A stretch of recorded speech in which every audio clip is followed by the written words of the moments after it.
I've been wanting to change, to revamp this channel, change everything, the way I make my videos, how I approach my topics, the kind of content I want to produce.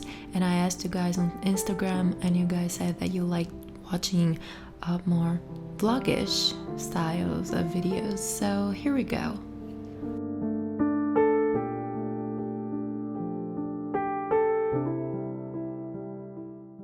I want to shift my content to a more dynamic narrative, and I don't know, I think this kind of videos demand a lot more work, a lot more planning, editing, filmmaking skills, and well, I'm learning as I go, so we'll see what I can create with this.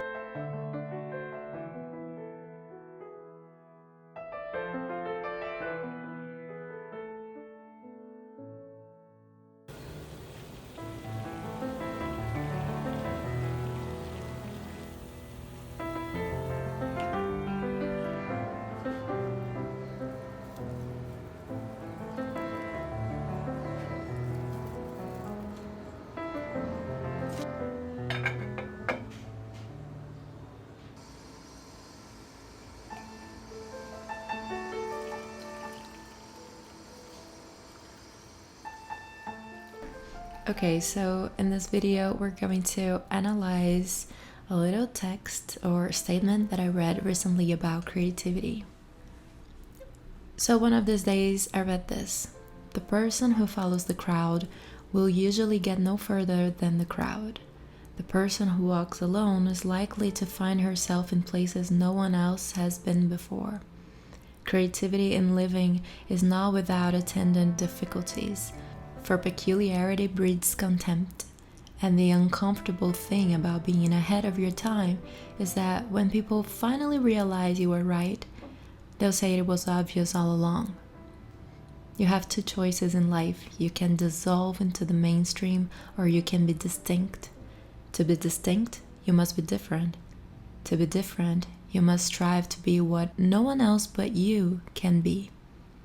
I would like to add, you may eventually lose most of your old friends and maybe even the society to which you once belonged. Alan Ashley Pitt. So honestly, I didn't know who Alan Ashley Pitt was. I know this is a pseudonym, and his real name is Phil Wernig, and I didn't know him either, so I wasn't able to get a lot of information about him other than him being the author of books like The Hitchhiker and Look at Avenue, and I haven't read them either. But the point here is the quote, and that quote was very interesting to me when I read it, and I want to discuss it a little further. So let's start with the beginning. The person who follows the crowd will usually get no further than the crowd. I agree with that. When you're simply following others, you're not making a lot of decisions on your own. You don't rely so much on your critical thinking, and you may get used not to do so. It is easier to just go along, but you can't really surpass the crowd. You will stop at the point where they stop. And then he goes on saying, the person who walks alone is likely to find herself in places no one has been before. Well, being an introvert who values her, time alone, I would love to agree with this statement, like 100%, but that sounds a little bit individualistic for me. I mean, I get what he means, thinking for yourself, walking your own step, I understand that, but the way it was said feels like people can do, groundbreaking shit absolutely on their own, but no one walks alone. No one succeeds alone. We need people. We need to walk together, not to follow each other's steps. So let's go back to the other possible meaning that we should think for ourselves. I believe critical thinking leads to creative thinking. When you don't question things, when you don't analyze things, it is much harder for you to be innovative, because it is more likely you will take things as they come.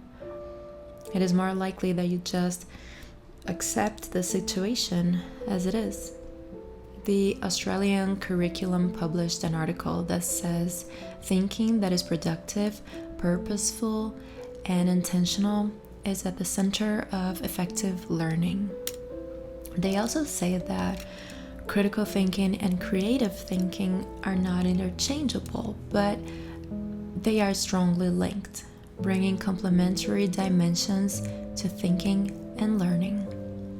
So not only the two are a great pair for artists, engineers, whatever, but also the base of everything in the learning process as kids. Critical and creative thinking should be encouraged from an early age, so we can, walk alone together and find ourselves in places no one has been before, or at least places that help and inspire others in different ways.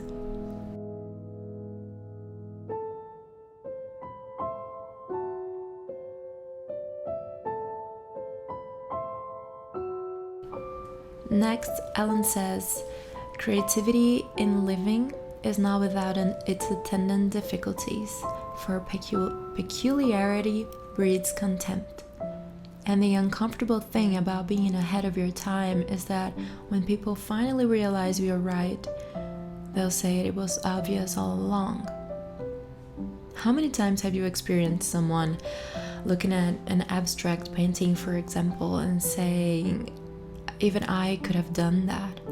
Even I thought that before.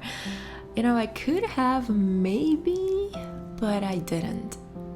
And it is not about the painting, it's not about art at all, but the discomfort a distinct creative life brings to the people who follow the crowd, who are used to follow the crowd. And why is that?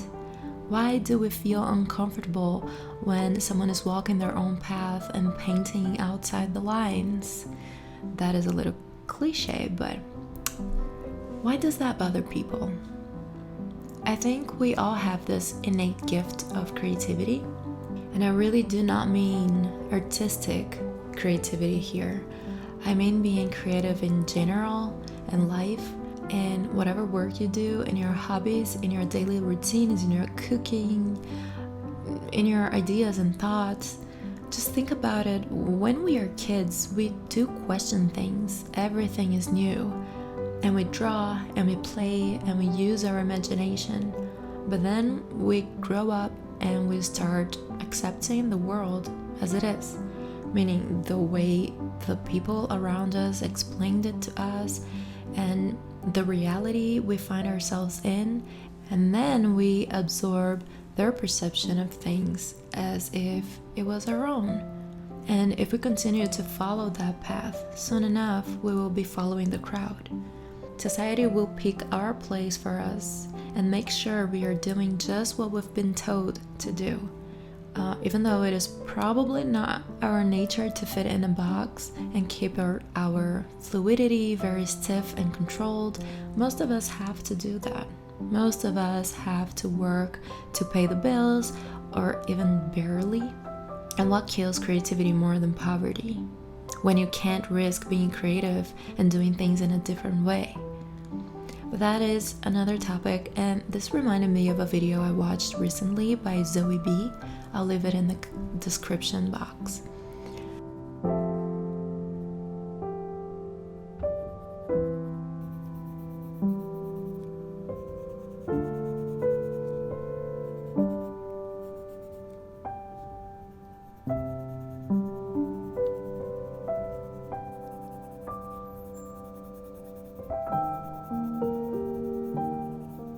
So it bothers society or capitalism when people are creative and follow their own path, when they think critically and question stuff. When you don't accept something and decide you will do something different, society will say it won't work, you're a lunatic.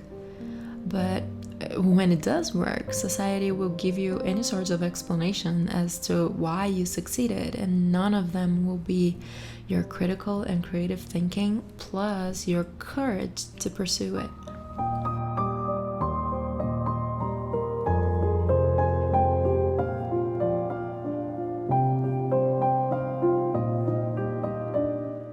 Then he goes, you have two choices in life. You can dissolve into the mainstream, or you can be distinct. To be distinct, you must be different. To be different, you must strive to be what no one else but you can be. And this is the actual fun part, right? Being distinct sometimes comes naturally, but sometimes we're so used to being polished and molded by others that we need to work on getting to know ourselves, like our real selves. And that's where we experiment. That's where we ask ourselves questions and figure out the answers. That's where we throw ourselves in what we are passionate about. That's when we finally find that passion. And it can be a bunch of things, it doesn't have to be just one. Now, to do that, we must be brave. It takes a lot of courage to be creative. I would say to be an artist takes even more courage, but I am biased. But you need to be brave in order to venture within yourself. It is a journey with ups and downs, and we are going to encounter things that we don't want to look at. But if we go on this journey without judgment, with the sole purpose of knowing our true self, we can discover our inner voice, our passion or passions, and how we want to express ourselves in this world, which path we want to take, which direction is more aligned with our real self. And when you do follow your path, you become more distinct, because you become what no one else but you can be.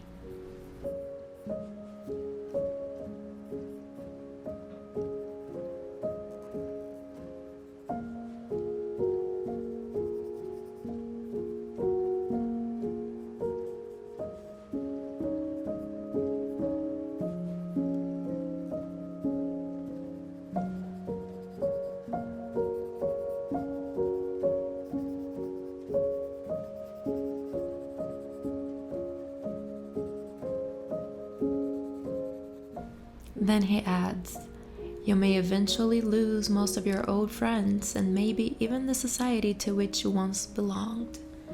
And this could be a quite negative way of looking at it, but if you think about it, it can be a good thing too, maybe, because when you let go of people and things and places that don't support you, that keep you down, that don't push you forward, you can begin to actually rise to your potential.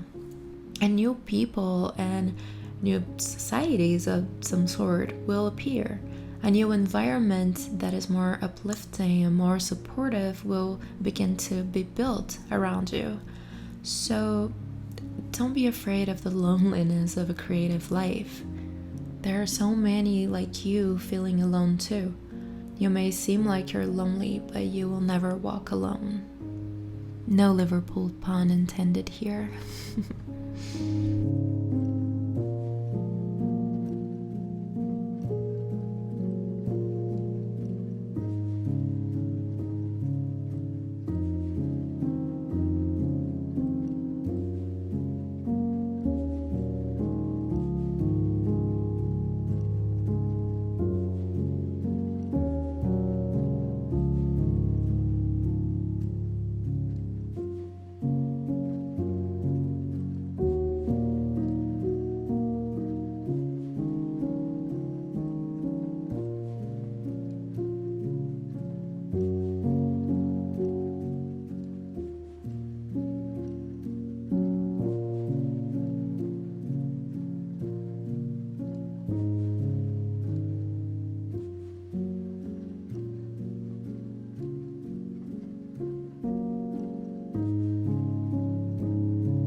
Thank you so much for watching.